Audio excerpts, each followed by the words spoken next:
ಮುದ್ರಾಡಿಯ ಬಲ್ಲಾಡಿಯಲ್ಲಿ ಹಠಾತ್ ಪ್ರವಾಹ, ಕೊಚ್ಚಿ ಹೋದ ಕಾರು ಹಾಗೂ ಬೈಕ್. ಪ್ರವಾಹಕ್ಕೆ ಬೆಚ್ಚಿಬಿದ್ದ ಗ್ರಾಮಸ್ಥರು. ಉಡುಪಿ ಜಿಲ್ಲೆಯ ಹೆಬ್ರಿ ತಾಲೂಕಿನ ಮುದ್ರಾಡಿಯಲ್ಲಿ ಭಾನುವಾರ ಮಧ್ಯಾಹ್ನ 2:30ರಿಂದ 3:45ರವರೆಗೆ ಸುರಿದ ಭಾರೀ ಮಳೆಯಿಂದಾಗಿ ಅಪಾರ ಹಾನಿಯಾಗಿದೆ. ಮುದ್ರಾಡಿಯ ಹೊಸಕಂಬ್ಲದಲ್ಲಿ 1 ಮನೆ, ಕಾಂತರಬೈಲಿನಲ್ಲಿ 4 ಮನೆ, ಕೆಳಕಿಲದಲ್ಲಿ 3 ಮನೆಗಳು ಅರ್ಧದಷ್ಟು ಜಲಾವೃತಗೊಂಡಿದೆ.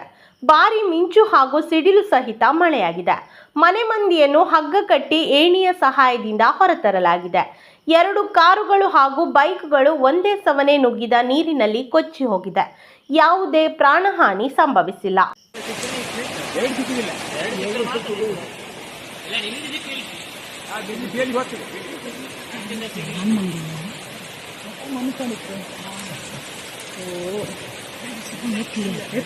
ಬತ್ತೆ ಅಂದ್ರೆ ಬೇಡ ಅಂದ್ರೆ